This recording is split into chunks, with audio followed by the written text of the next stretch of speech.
with Lisa Bradley. Let's give it up, ladies and gentlemen, for Lisa.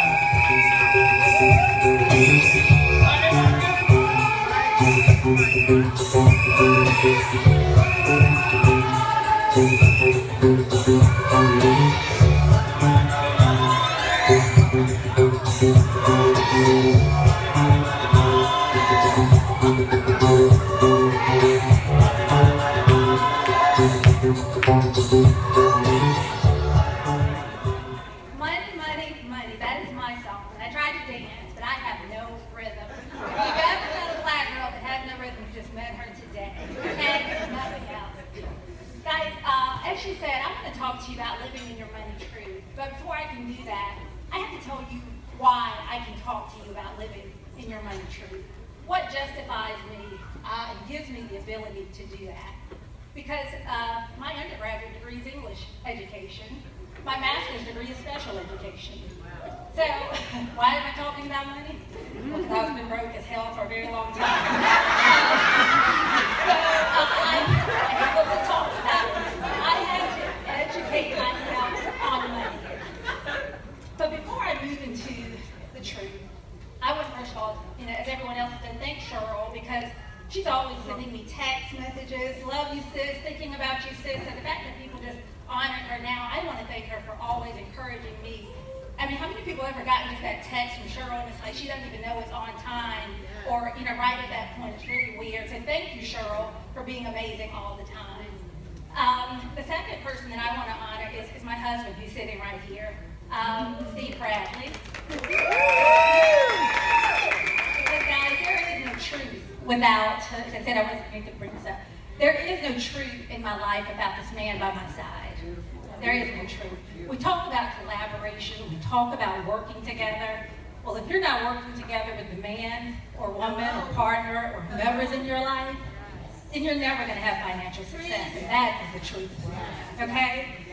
Because how this happened is in 2006 or 7, my husband and I were in the worst financial situation I could have ever thought possible. But the sad part to that story is I was comfortable with that. I was okay. I've heard many people talk about the past and how they had a small mindset or we got comfortable even in our mess. I was comfortable. I knew how to survive being broke. And that's what my mother used to always teach me, is just how to survive. Never to think in abundance or never to think greater. And I'm not talking about my mother because she was giving me the best that she knew how to give me at that time. And I'm thankful that I learned to survive. Because now no matter what, I know how to get myself back up. But she was one that, we lived in a hotel, and this is a part of my story I don't share often, but we lived in a hotel because we could only pay rent day to day growing up. And that started my lies, guys. Because I wasn't running to school to tell the teachers I just left a hotel room to come to school. I wasn't excited about, I could never invite friends over because A, I didn't know if the room was going to be paid for the next day, because there were days I came back and the stuff was sitting outside of the hotel room until we could come up with $30 more to pay for the day before. But my mother never stopped smiling, she never stopped encouraging, and she never stopped telling me she loved me. So I always tell parents in here, if there is nothing else that you say to your kids, let them know that you love them, because that is also the truth that has allowed me to be here today. Is I knew I was loved no matter what I was missing around me in material possessions or things or even electricity. So I learned that mindset to just have enough. We are always without electricity, without water. I mean, I thought a bill was due when you got the 24-hour notice hanging on your door. Okay? Little did I know that bills actually came in the mail, most of the time 30 days before. But when mail came, I didn't open it. Even as an adult, I did not open the mail, but you got to know it to pay it, right? You have to know what you owe. But I was living in that mindset that as long as there's nothing on the door, we're okay. Wow. Okay? We're okay. I've got enough time. And it became my life. It became my truth. And then, okay, most of you may or may not know, I met this gorgeous man right here. And he did not even, the truth was, he didn't even know he loved me, guys. He didn't. So I had to stalk him.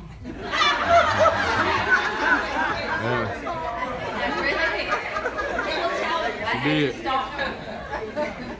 I actually blocked his car in and let him know that I was the woman that he needed in his life. And 20 years later, we are still together. We're married for 20 years. So I'm very thankful and excited about it. But I also want to share, my mother used to tell me, I want you to be better than me. I want you to have a nice house. I want you to have a nice car. I want you to have nice clothes. And there was nothing more important to me in my moment of truth than making my mother happy and proud of me. So I did all of those things. I became educated, but I was not educated financially. I dressed up, as we've heard so many people talk. You talk about a mask. I was putting on a costume every day. Okay, every day. Nobody had any idea, but I learned it as a child. I learned how to go out into the world and give people what they wanted to see. I did. So I said, that's going to be me. I'm going to have it all. And I'm going to look nice. So we got married. We got a house. I had a BMW. I was, carrying that Coach bag. Now I'm carrying Louis Vuitton, just so you know. And, I was doing all of those things, but guys, bills were still late. Credit score, probably about 200. You didn't know it would be that low. Okay, that's what you paid. Oh, I don't even know what it is. It's just 200.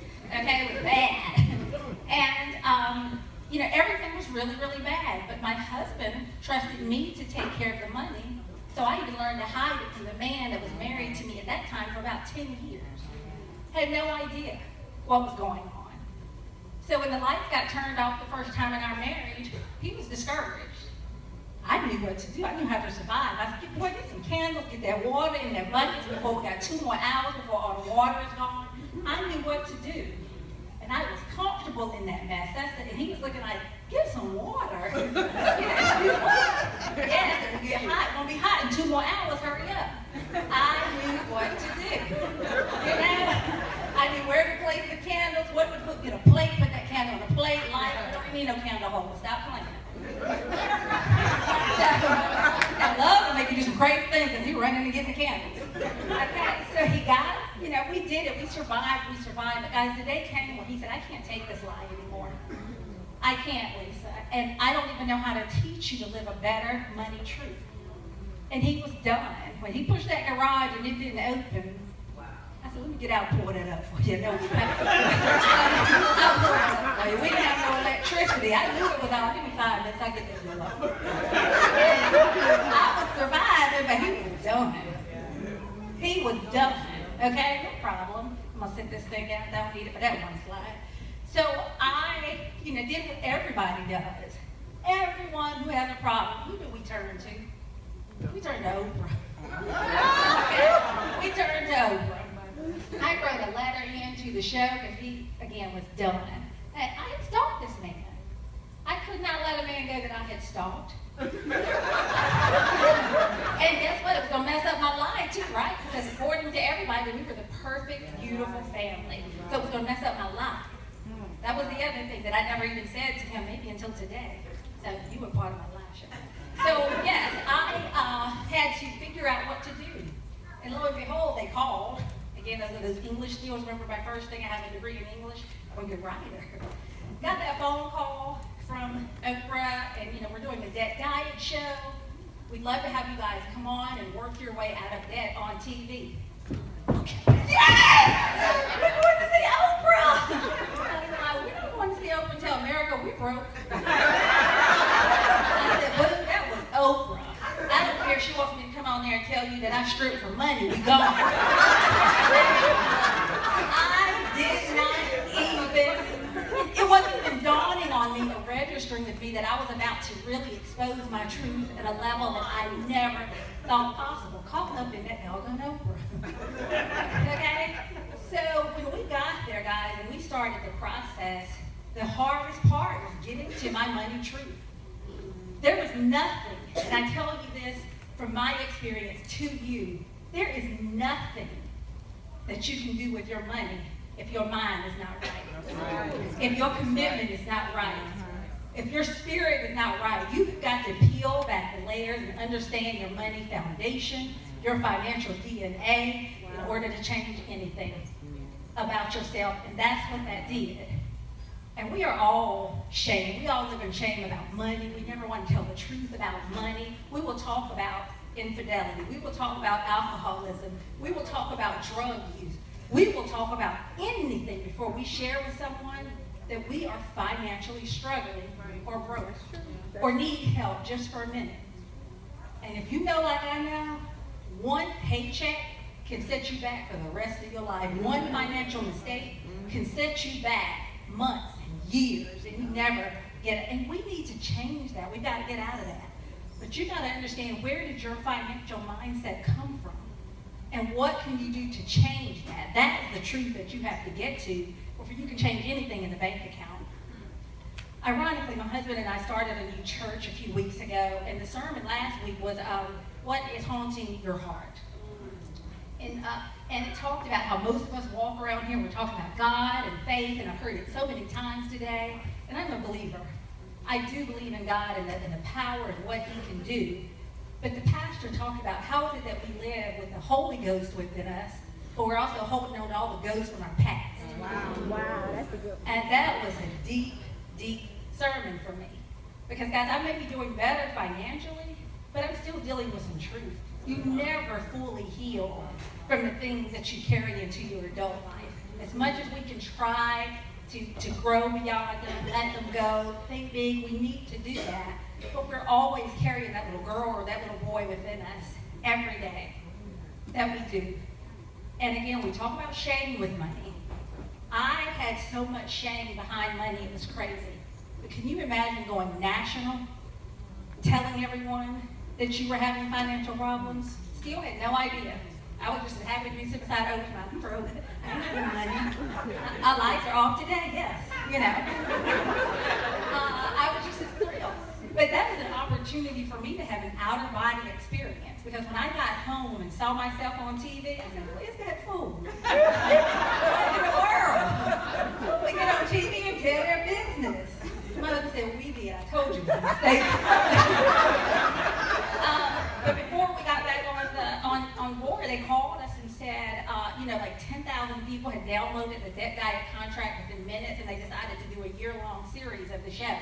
So I'm like, who are we going back to see Oprah? He said, no, we're not. Yes, we are. So God knows we are strong enough, sugar, that we're doing it. We're going back. But God, it was hard. As much as I can joke about it now, that is the hardest thing I've ever gone through. People don't know you that are judging you. People who thought they knew you are judging you. People who were not ready to live in their truth like I was, judging me. People coming up to me saying, you don't have any money, you this, you're that. I'm like, okay, well, do you not have a mortgage payment, a car payment, student loan debt? You're in the same situation as I am. You have no reason to look out of your eyes into mine and try to act like I'm any less than you. So the experience empowered me to get to the truth of my money. I never learned about it. With all the education that I had, I never learned about my finances. I never learned how to handle my money. And all of us in here have a dream to be an entrepreneur if we're not. And we don't do this just because we love it. We do it because it is meant to provide and supply and help us take care of our families, correct? Yes. Right? Is that why all of you want to do this? If you have bad money habits personally, you're going to have bad money habits professionally. So fix it now. You got to fix it now. I have met so many people who they are just spending the money that they make to pay the bills and do this, and they're still not surviving. They wonder, why my business isn't taking off? I'm doing what I love, I'm doing what I'm passionate about, and praying every day, but you're not doing the right things with your finances or with your money. And you've got to really get that help. Get educated on your money. Learn what you need to know. I can tell you all the tips right now that you want to know financially. But it's first of all, accepting that you need the help and asking for the help. The biggest advice that I can give financially is spend less than you make, because we all can do that. When they took away cable, I'm like, but I can't see you over, but I got no cable. No problem. But you do, everybody that I've ever worked with financially, there's something that they can remove from their situation or from their finances or from their spending that makes a difference. And you can too. Spend less than you make is the next step once you accept your truth. As we moved on and got through this experience and I started teaching, I then took the money where we learned about it and invested it into a business. And that business, the first year, made in excess of $1 million. Because I not only was living in my money truth, guys, I was knowledgeable about my money to some extent. Knowledgeable about money, still not fully healed. The second year, the business made $2 million. Next year, $3 million. I mean, crazy money that I never ever thought I could make coming from a hotel room, you know, where there was 5 of us living in a hotel room. And I always told people I was spending it like crazy. So again, just because you make money, I always hear people say, I just need to make more money. I need to make more money. Making more money does not bring you the knowledge. If you make more, you're going to spend more. If you haven't filled that financial void and if you are not living in your money truth. Because I was still that girl. At that point, I needed to dress up again for all those people who saw me fail publicly on TV. So I was still dealing with some of my issues. As I shared before, you know, I was flying first class everywhere. Cheryl said that yesterday that was the first time she flew first class. Well, I was whole family first class, you know, like sitting up there chilling. And I told people I was singing Fergie. I'm flying first class up in the sky. I'm drinking champagne. I mean, I was living the life, guys. But I was still, to some extent, living a life. Living a lie, I'm sorry. And I had to get to that place where I did it. It was very hard. And as I did that, I started to be able to do better things with my money, make better money choices. And then I started to say I needed to educate people. I was picked to do this because I had the strength to go through it nationally, to then pay it forward and help other people make better money choices, learn more about their money, get to understand your own financial DNA so that you can get to the place where you need to be. Because I was living my life in a financial crisis every day, every single day. And it was affecting my marriage, it was affecting me as a mother, it was affecting me as a friend, it was affecting me as a teacher. Because you really have to get real about living in your money truth. And I hope that, you know, there again, I can give you so many tips right now, but the key is you got to get to the root of why you spend money. Why do you overspend? And think that through, and then make the commitment and the decision to move into another place, financially and otherwise. My husband is now an entrepreneur, owns his own gym, personal training business, and we're creating generational wealth with our kids and our family now. We have broken cycles. We've broken cycles that I never, ever even knew existed in our home. You know, growing up, we were 2 different people. He came from a, married family. His mom and dad, his sibling, they took vacations. They lived a nice life. I'd never seen the beach when we got married. I had never been anywhere when we got married. I vividly remember being a kid, and how many remember going to school on the first day, the teacher saying, write about your summer vacation. What did you do this summer? How many people remember that? Raise your hand. And how many had nothing to write about? It's called, when you play Beyonce or somebody, it's called survival. You were surviving during the summer. But I remember even living a lie then, writing about the beach when I had never seen it. Just looking at pictures, right? Because I needed to be accepted. I needed to be accepted by my teachers. I needed to be accepted by my peers. And that's what we do. We get so caught up in trying to be what someone else wants us to be, but we don't even know our own truth about who we are.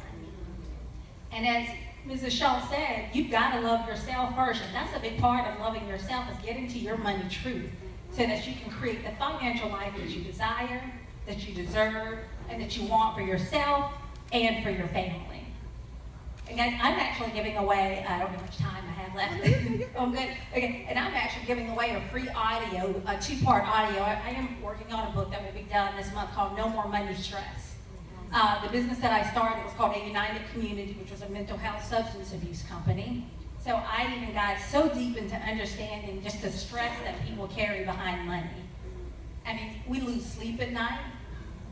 We can't even function. You're not productive at work. There's no way that you can be successful if you're carrying the stress and the burdens financially.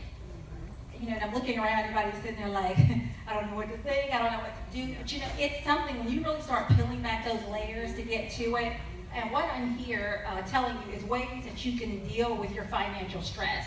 So if you will text your email address to this telephone number that's listed up here, 202-798-0998, I'm sending you all a free 2-part audio of No More Money Stress to help you to deal with the stress behind your money, peel back the layers, and understand your financial DNA so that you can then resuscitate your financial life and create the life that you want and need around money. Because all things are possible with money.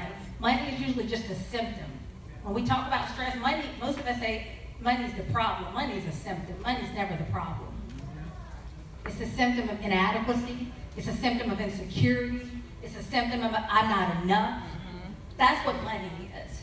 Because when we feel those voids, we don't have to spend money to then try to make other people think that we're secure in ourselves.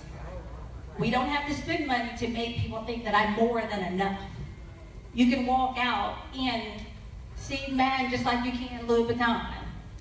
And I wear them, but I wear them with pride. I'm thankful that I can afford them now, but I also know that inside I'm healed just like I am on the outside.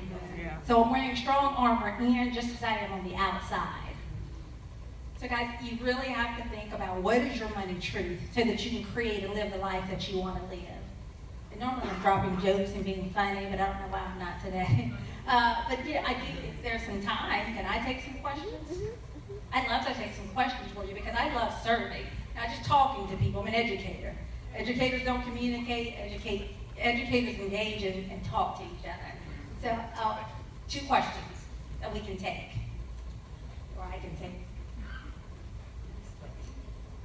Thank you for sharing all that you shared today. My question is, how do you guide someone who wants to get financial help and they're already in like a deep financial hole and they don't really see how they can invest the money that's required? They have a money issue, but they don't have the money to fix the money issue, if that makes sense. Okay, I get exactly what you're saying, but that's most people's problem. Okay, it's like I already, how many of us say that I don't have enough to even fix it? I can't, I'm broke always, but that's still a mindset. That's still a mindset which we've all talked about because there is a way out of every financial situation and you do have to get the help. Because when you're in the middle of your storm or you're in the middle of your challenge or in the middle of your financial situation, you don't see possibilities. Because not only are you making decisions based on the numbers that you see, you're making decisions based on that mindset and that inside DNA that you have. So we can look at certain things and try to find ways to find that money. It could be that you need to increase your income by finding other part-time work to do. There's several alternatives. There's cutting things tremendously. I read a great book called Dining on a Dime where the lady talks about buying chicken, the $5 chicken, and one day you have chicken salad, the next day chicken sandwich, the next day chicken noodle. You can pretty much eat all week, healthy and good for $10. I mean, you might want to run afterwards, but you can still do that. So I encourage you to seek that help because there is a solution, and there may have to be some drastic changes in the beginning. But the thing is, we have to get over the mindset that those changes are long-term and remember that they're temporary to get us where we want to go and be financially. And once you accept that it's temporary sacrifice, you'll get that long-term gain and you'll get that benefit and that understanding to make the changes that you need to make. But sometimes, like I said, there's people that they don't want to put that cell phone. But then you don't want to live your financial dream, or give up that cable, as I said. There's things that we can look at to help you find money that can decrease your expenses and hopefully increase the money that you find available for yourself. Yes. Hello. So they say when you read magazine articles that African Americans are spendaholics, we spend the most, excessive and disposable cash, even when we don't have it. Do you think, I understand the whole mindset. Is it because we're trying to keep up with the Joneses? Is that how do you help people who are spendaholics? Well, we're keeping up with the Kardashians these days, right, that's the problem. And most of them we don't even know who the Joneses are. So I agree with you that I think that that's more common amongst African Americans. I mean, when we read research, we're one of the greatest number of consumers out there because we always want to look nice, we want to have things. So yes, whereas you said it's a mindset, it's really an individual thing. You got to recognize where you are what is it going to take for you to get to the next level, and make that commitment that, trying to be like someone else or keep up with someone else or create that image for someone who's not paying my bills, who's not, making me any better, who's not helping me make my business dreams come true. You're keeping up with mine. You don't even know their situation. I think that's even worse. The number of times after we did the Oprah show that I'd be in the bathroom, and somebody would reach under the thing. Hey, I saw you on Oprah. And I'm like, okay, really? Stop it? But people are so shameful about it that they'd rather talk to me in the bathroom. And, follow me in the bathroom, Lord Jesus, and tell me their financial situation, and to just say, hey, I need help. You got a few minutes to help me out. So I think we are more afraid. I honestly think we're taught not to ask for help as African Americans more than any other group. You talked about the Jewish man, and I invest in the Jewish community. We're taught to be strong. We're taught to be independent. We're taught to think for ourselves, that we have to do for ourselves, and that's true to some extent. But I think we've got to stop taking that lesson so literal and reach out and get that help and support that we need to get out of the situation that we're in, and just acknowledge, no, we just don't know. What do I need to do? So we as African American women have got to let go of that, redefine what strength is. Because it takes a strong person to ask for help. Okay? It really does. It takes a very strong person to do that, because the three things that can get you out of any financial situation are courage, the discipline, and the knowledge. You need to have the courage to admit that you need help.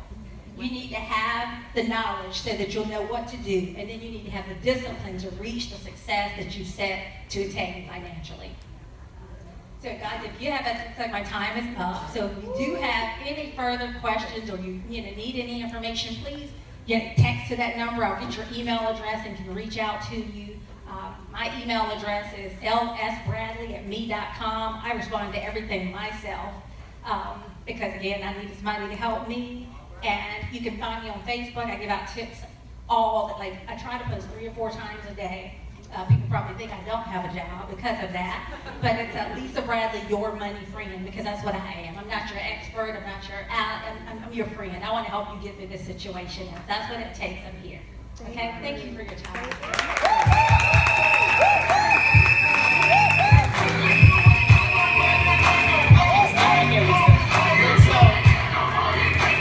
They're on their feet now. Usually I gotta prime you to get up. Y'all jumped up. So, who in this room right now can raise their hand with their money truth? Okay, I saw your hand go up fast. Sis in the red shirt. I said, who right now can raise their hand and share their money truth? Oh, okay. Sis right here. Come on down.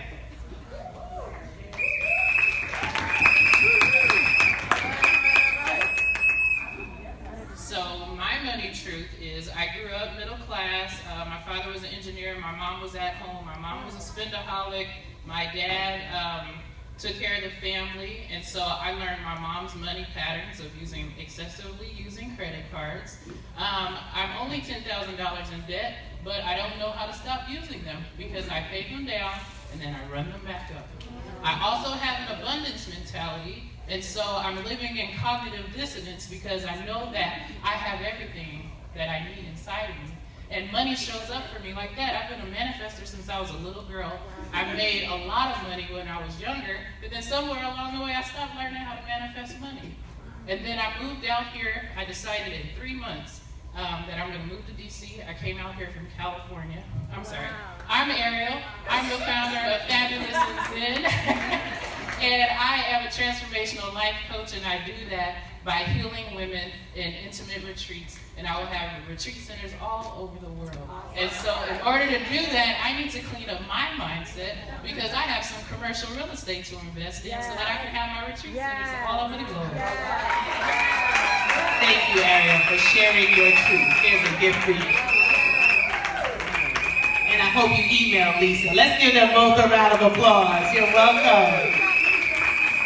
They're going to take a photo. At this time, there are 2 presentations that we were not able to give yesterday, and we're going to call Cheryl Wood forward. She's going to make a special presentation.